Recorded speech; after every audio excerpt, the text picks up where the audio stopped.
Olá, meu nome é Vânia Sato, eu sou psiquiatra. Continuação, a influência da pandemia nas doenças psiquiátricas, eu vou dar um foco hoje no estresse e as perdas agravando a depressão e o transtorno bipolar. O ser humano normalmente justifica, né? A gente acha justificativos, ou porque se a gente está triste, por causa disso, por causa daquilo, ou se tratou mal, ou se foi sem educação, a gente sempre acha alguma justificativa.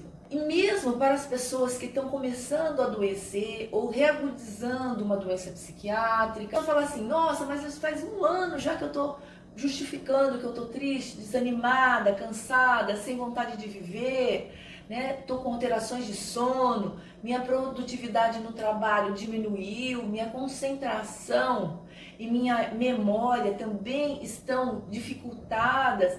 Então, perceber que não tá dando para justificar com fatos que acontecem.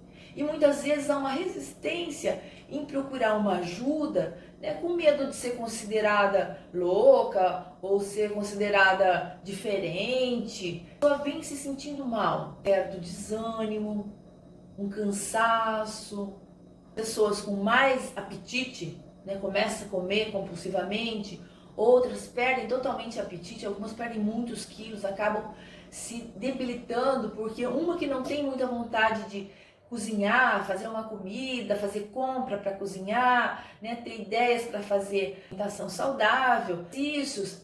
Então, e aquilo também vai prejudicando a pessoa. Passa a ser uma doença, quando isso ocorre, a maioria das horas do dia, a maioria dos dias. Precisa haver um comprometimento, tanto familiar, como social e ocupacional. Então a gente só pode dizer que a pessoa está adoecida quando há um prejuízo. Tristeza, mesmo que às vezes esteja tudo bem, a pessoa não se sente feliz, fala, nossa, mas eu tenho tudo para estar bem, mas eu não me sinto feliz. E agora, né, com essa limitação, tanto de sair a hora que quiser, ou de ver as pessoas que queremos ver, ou de fazer uma viagem, ou até de trabalhar, né? A gente está limitado, tem muitas pessoas que estão tendo muitos prejuízos financeiros, alguns tiveram a dor de perder pessoas queridas, amadas, familiares, e pela própria condição de não ter esperança de que isso se resolva logo. Então isso pode agravar, pode ser um fator precipitante, tanto para quem já tem uma genética para depressão, como para algumas pessoas que já tiveram depressão, trataram por 8 meses, 1 ano, às vezes 2 anos, e ficaram bem, tiveram alta, tinham uma vida normal e começa a ter uma reagudização da sintomatologia. E algumas pessoas que se encontram em tratamento e há um agravamento da sintomatologia. Estando em tratamento, começa a ter um agravamento, ou às vezes pensamentos de morte, vontade de se matar. Isso não é a pessoa conversando sobre isso que vai dar ideia, não, muito pelo contrário. Podendo falar desses sentimentos, desses medos, dessas angústias, ela está aberta para ser ajudada. Também tem depressões que normalmente começam na adolescência, são ditas mistas, que ao mesmo tempo que a pessoa tem um desânimo, ela tem muitos pensamentos, o pensamento é muito rápido, ela fica com a cabeça cheia, se torna muito irritável, sabe? Ao mesmo tempo que ela está desanimada, ela está agitada por dentro, e ela tem muitos pensamentos, ela se irrita fácil, embora às vezes quem veja a pessoa não saiba o que está passando com ela, o que ela está sentindo, aquela angústia, aquela inquietação, é como se tivesse uma maquininha ligada. E normalmente costumam iniciar na adolescência. Os familiares, os amigos falam, não, é porque é adolescente, é revoltado, é isso, e justifica também. A primeira reação de todo mundo é justificar. Ah, não, ela sempre foi assim, desanimada, mal-humorada, sabe? E às vezes esse mau humor constante é uma depressão leve, que a pessoa nem se dá conta que está doente. Falando do transtorno bipolar, geralmente é de início abrupto. De um dia para o outro, às vezes, começa a ficar agitado, começa a dormir pouco, falando bastante, se envolvendo em discussões, em agressividades, se achando melhor que todo mundo, se achando mais sabido, muitas vezes até se achando Jesus, ou Deus, ou Todo-Poderoso, ou, entre aspas, meio fanático, ou por política, ou por religião, alguma coisa que se envolva, começa a fazer coleções, ou se envolve em algum esporte. As mulheres começam a perceber que está havendo alguma mudança, a pessoa não era daquele jeito. Às vezes um homem que sempre foi fiel começa a pular a cerca, para lá e para cá, e fica agitado, ficam agressivas, quebrar coisas, jogar coisas, começam a comprar demais, dívidas imensas. Os familiares que normalmente percebem que muitas vezes o paciente mesmo, ele não tem muita crítica nesse período. Tanto na depressão como na fase agitada da mania, quem busca ajuda são os familiares. Percebem que algo não está bem e que buscam ajuda. Ela nem aceita, ela não aceita que está doente. Ela está se sentindo ótima, ela está se sentindo feliz, eufórica, cheia de envolvimentos, cheia de atividades, cheia de amigos e festa, e uma euforia. Então, ela fala, não, eu não tô doente. Então, mas a família percebe que aquilo não é da pessoa, né? Isso não é aquela pessoa, ela mudou completamente nos últimos dias. Mesmo na depressão, a família procura marcar a consulta, porque a pessoa não consegue nem ter a iniciativa de ligar, de procurar um profissional da sua confiança. Ela não se sente com força de sair da cama, nem de se alimentar. Então, nesse momento, é muito importante a família dar aquele empurrãozinho ou dar aquela puxadinha para um cuidado, que muitas vezes depois a pessoa reconhece assim, nossa, como eu estava mal e fulano me ajudou naquele momento, ou me puxou pela mão, me procurou ajuda, porque naquela época eu não tinha condições de ter essa crítica.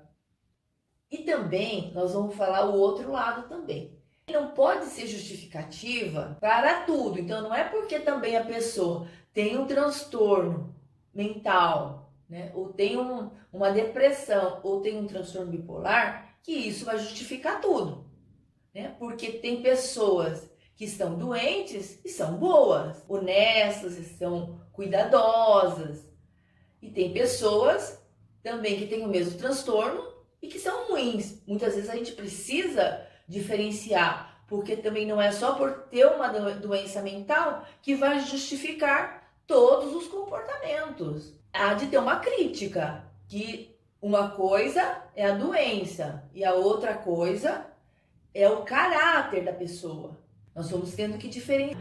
Porque com relação a isso da família muitas vezes ajudar inicialmente, mas com o tempo, um dos aspectos que também a gente foca no tratamento é que a pessoa vá conhecendo a sua doença, vá conhecendo como é o início dos sintomas, como a pessoa consegue perceber antes de se agravar a doença e poder cuidar disso, porque eu conheci pessoas que tinham uma doença muito grave, doenças mentais graves, mas que se responsabilizaram pelo próprio tratamento, sabe? Cuidam, porque o tratamento não é só medicação, é essa percepção, é o saber sobre a doença, o saber lidar em diversos momentos da vida, principalmente nos momentos de maior. A pessoa tendo uma crítica, ela cuida bem do seu tratamento, da sua medicação, mas sabendo também que o tratamento psiquiátrico não é só medicação. É essa crítica, entender como que acontece, como que funciona essa doença, como que você vai fazer com que ela não domine a tua vida. Porque o desfecho de uma doença mental pode ser muito grave. Nós vemos vários desfechos muito trágicos. E tem pessoas que, apesar de ter uma doença grave, crônica, ela tem uma vida normal. Ela trabalha, ela tem família, ela é cuidadosa, com os limites, como nós estamos estamos tendo agora. Nós temos vários limites nessa pandemia. Com uma crise de mania, é muito difícil o convívio. Porque convívio, relacionamento, não é fácil. Você imagina a pessoa toda hora junto, dia e noite, 24 horas, semanas, meses, trancado numa casa, com uma pessoa que está agitada, ou com uma pessoa que está deprimida. Se já é difícil para quem está saudável, para quem está com uma doença, às vezes se torna insuportável. Irrita até o jeito, porque assim, na pandemia, tem o lado do isolamento, que a pessoa se sente muito sozinha, a pessoa que gostava de estar sempre com amigos, com a família, e se sente muito sozinha, apesar do convívio na rede social. E tem pessoas que não gostam muito desse convívio e se veem obrigada a ficar dia e noite com as pessoas e acaba dando até irrita tudo. A pessoa se irrita com tudo, né? Irrita até o jeito que a pessoa come, o jeito que a pessoa anda, né? E quando tá falando demais, e tá falando de menos, relacionamentos no dia a dia às vezes ficam insustentáveis.